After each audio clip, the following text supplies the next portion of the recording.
En el turbulento escenario de la era de la información y la comunicación, la guerra cognitiva emerge como un campo de batalla fundamental donde las narrativas y percepciones se convierten en una de las armas más poderosas que existen, sea en manos de actores estatales como no estatales. La manipulación de la percepción pública y la difusión de desinformación pasaron a cumplir un rol central en la discusión política de nuestro tiempo, dejando de lado todo tipo de planteos éticos y morales que puedan llegar a exigirnos una reflexión profunda o una acción decidida. Todo nuestro tiempo resulta difuso, mientras que nosotros cada día nos volvemos un poco más incapaces de definir la forma de las nubes. Hoy hablaremos de una forma introductoria cómo estas dinámicas impactan en la autonomía intelectual y la resistencia a las estructuras de poder, con el objetivo de comprender cómo podemos resistir la manipulación y defender la libertad mental en un mundo cada vez más saturado de propaganda y operaciones psicológicas. Mi nombre es Juan Felipe y esto es Café Quiero.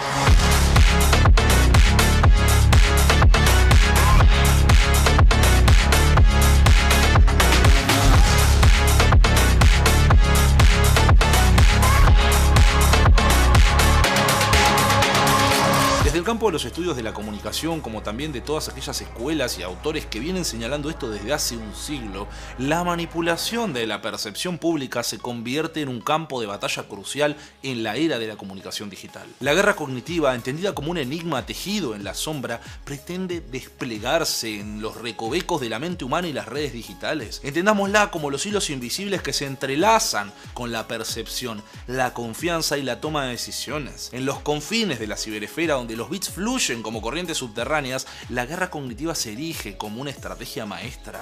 No es un choque de armas metálicas, sino un duelo de ideas, narrativas y percepciones, donde las palabras, imágenes y algoritmos se vuelven el armamento de las élites que administran el mundo. En este campo de batalla de la mente, los objetivos pueden ser varios. Ni los líderes, ni los ciudadanos, ni las instituciones y ni siquiera la democracia misma están a salvo de esta disputa. En este escenario, la desinformación se filtra como un veneno invisible, socavando los cimientos de la confianza al punto en donde el descreimiento absoluto es la única forma que tenemos de lidiar entre tanta pudredumbre informática. Acá las redes sociales, antes un faro de conexión, y la democracia terminan de convertirse en el caldo de cultivo perfecto para fermentar estas prácticas de subterfugio. Pero no busquemos grandes campañas mediáticas que pretendan dar vuelta al tablero. La guerra cognitiva plantea ataques sutiles y persistentes. Es el resultado de una infiltración exitosa en las redes neuronales de la sociedad, sembrando duda, fomentando la polarización y distorsionando la realidad, volviéndola un espejismo en el desierto de la información.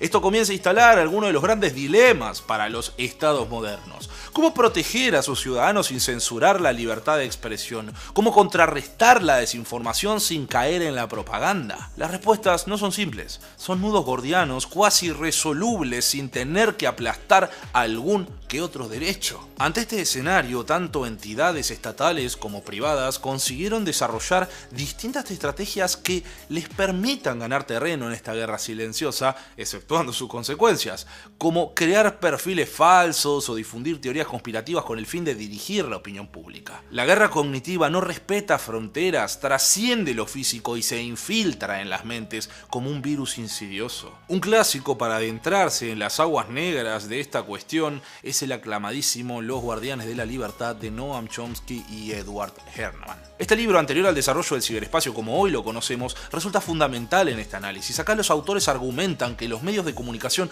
no son meros observadores imparciales, sino que actúan como agentes de poder. Utilizan el concepto de consentimiento manufacturado para describir cómo se crea una narrativa dominante que beneficia a quienes detentan el poder económico y político. Y no solo por cómo se construye hegemonía, sino también como una forma de controlar la disidencia. Si vamos a cuestionar, lo haremos adecuadamente a las narrativas oficiales, nunca proporcionando una diversidad de voces y perspectivas reales, cargándose con toda alternativa que contemple un cambio social profundo. En fin, esta lucha no se trata de otra cosa más que de la autonomía intelectual. Por ello, es inseparable de un profundo planteamiento antiautoritario que pretenda cuestionar estas narrativas hegemónicas. La guerra cognitiva se libra en el campo de la percepción y la información, y nuestra capacidad para discernir y resistir es crucial para mantener una sociedad libre y justa.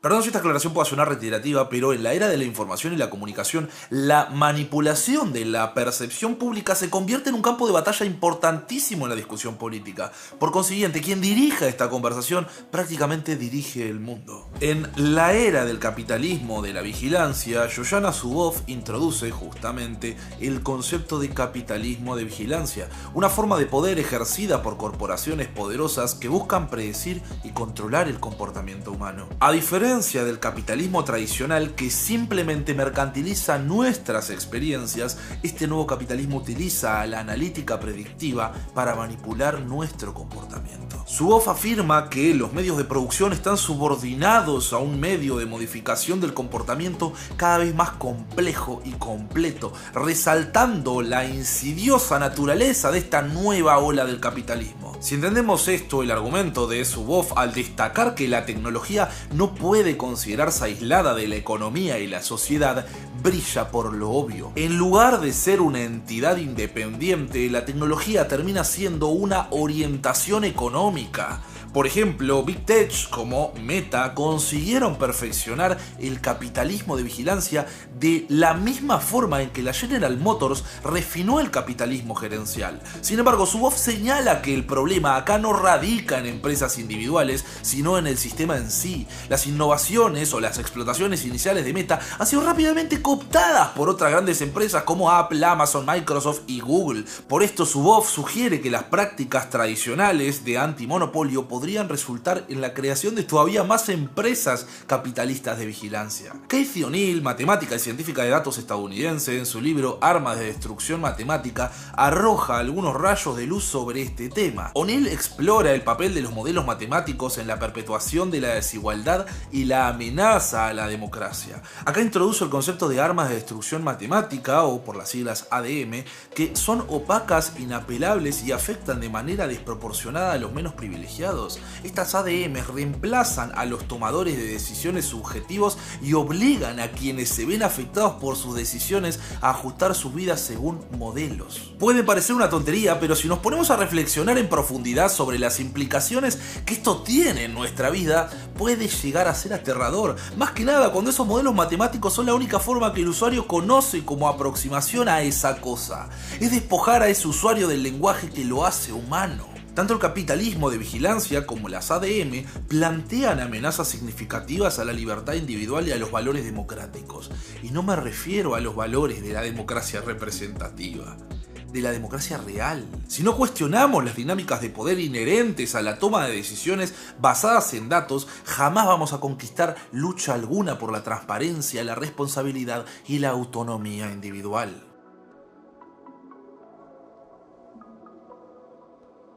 Establezcamos una cosa a partir de acá. La mercantilización de la política y la guerra cognitiva son dos caras de una misma moneda y tienen consecuencias profundas en nuestras sociedades contemporáneas. Por eso es esencial entender cómo estas dinámicas manipulan la percepción, la información y la subjetividad. La política, en lugar de ser un espacio para la deliberación colectiva y la toma de decisiones, se terminó convirtiendo en un producto que se vende y se consume. Los partidos políticos, los candidatos y los medios de comunicación juegan un papel crucial en esta transformación. Se simplifican los discursos, se memetizan las consignas, se reducen promesas a eslóganes y los candidatos son presentados como productos en una vitrina. Y de las ideas, ni hablemos. Los medios de comunicación, en su búsqueda de acrecentar audiencias y multiplicar ganancias, contribuyen a esta mercantilización, sacrificando la sustancia política en aras del entretenimiento y la venta de anuncios. De que los medios viven de hacer plata, como prácticamente todo en el capitalismo, es una verdad que hasta al más boludo le resulta evidente. El problema está que, mientras esto pasa, la guerra cognitiva se despliega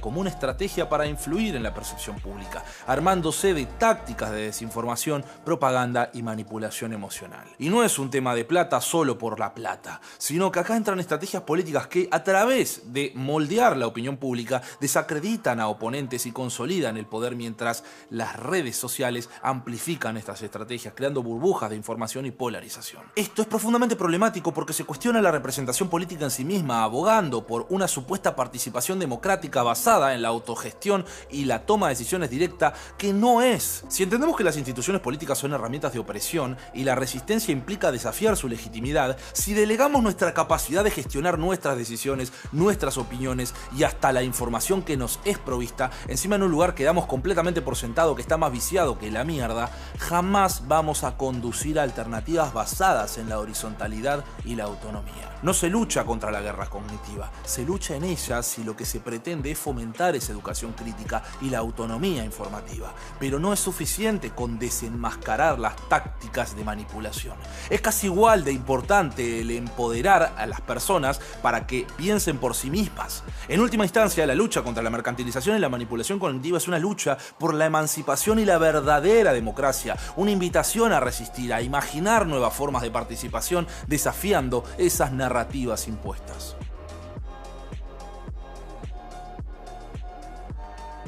La resistencia a la guerra cognitiva todavía se erige como una cuestión intrigante, por lo menos para mí, en el escenario contemporáneo. Es un campo de batalla invisible, como dije, donde las armas son ideas, narrativas y percepciones, y no se despliega en los campos de batalla convencionales, sino que en los recovecos de la mente humana. Como toda semiosis humana, es social y la mitad del trabajo queda en la cabeza de cada quien. Si entendemos que en esta batalla luchamos contra la centralización algorítmica a través de la canalización de datos por canales dirigidos según los intereses del enemigo, entendemos, cuanto menos, que la resistencia se convierte en una búsqueda por la autonomía mental y la emancipación de las estructuras de poder. Insisto, el cerebro es el epicentro de esta contienda.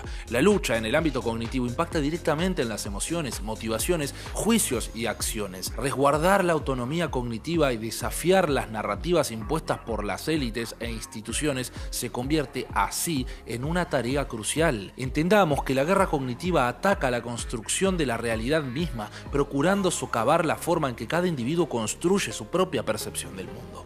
No solo es información inocua que nos pasa por enfrente y ya, es una máquina de crear significado que engrana con la siguiente PSYOP, construyendo poco a poco una cosmovisión que indiscutiblemente condicionará la interpretación que hagamos de todo fenómeno que nos pase por enfrente. Por eso es menester cuestionar las narrativas dominantes, desconfiar de las instituciones y promover la autonomía intelectual. No por ello caer en la conspiración infundada, sino entender que el primer paso hacia esa autonomía reside en la sospecha. Rechazan la imposición de una única visión del mundo y abogan por la capacidad de transformación individual y colectiva.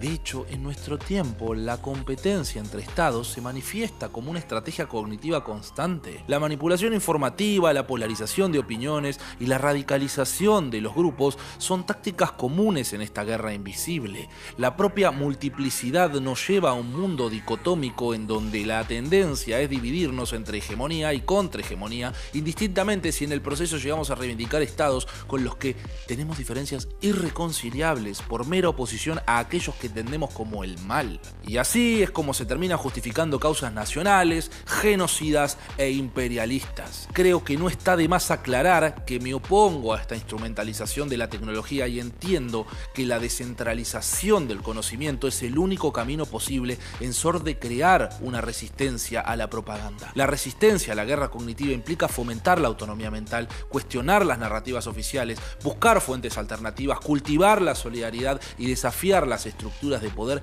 mediante la acción colectiva. Es una lucha por la libertad mental, la emancipación y la construcción de una realidad basada en la autogestión y la solidaridad. Es devolverle la capacidad de ejercer el poder a quienes jamás debieron haber sido despojados de él. Como alguna vez dijo Emma Goldman, la libertad no es solo la ausencia de cadenas, sino la capacidad de moverse entre ellas.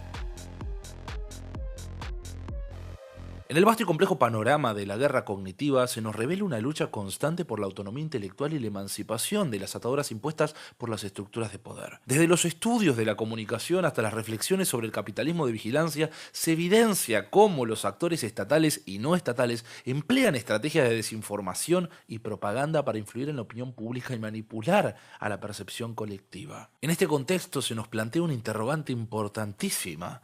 ¿Cómo resistir la manipulación cuando nos enfrentamos a una avalancha de información diseñada para moldear nuestras creencias y acciones? Si la respuesta fuera sencilla y contundente, no estaría dedicando esta reflexión al tema. Si bien el video de hoy no pretende ser otra cosa más que una mera introducción al tema, puedo arrimarme al bochín con la misma filosofía de siempre. A la respuesta la vamos a encontrar en la resistencia activa, en cuestionar la autoridad, en desafiar las narrativas hegemónicas y buscar fuentes de información tanto independientes como críticas. Como nunca me voy a cansar de decir, la tecnología está lejos de ser neutral y al día de hoy se convirtió en una herramienta de guerra cognitiva en manos de quienes detentan el poder económico y político. Este capitalismo de vigilancia plantea una amenaza significativa a la libertad individual y a los valores democráticos y colectivos. Si no abordamos críticamente estos problemas, buscando la transparencia, la responsabilidad y la autonomía individual como pilares fundamentales de una sociedad justa, nos van a seguir pasando por arriba como ya están haciendo. En última instancia, la ética y la responsabilidad en la guerra cognitiva son imperativos morales. La resistencia a la manipulación exige una postura firme, una mente crítica y una búsqueda constante de la verdad en un mundo saturado de desinformación y propaganda. Es una lucha por la libertad mental, la emancipación y la construcción de una sociedad basada en la autogestión y la solidaridad. En este combate por la verdad y la justicia es menester persistir como guardianes de la autonomía intelectual y ser defensores de un mundo más libre y equitativo. Muy buenas noches.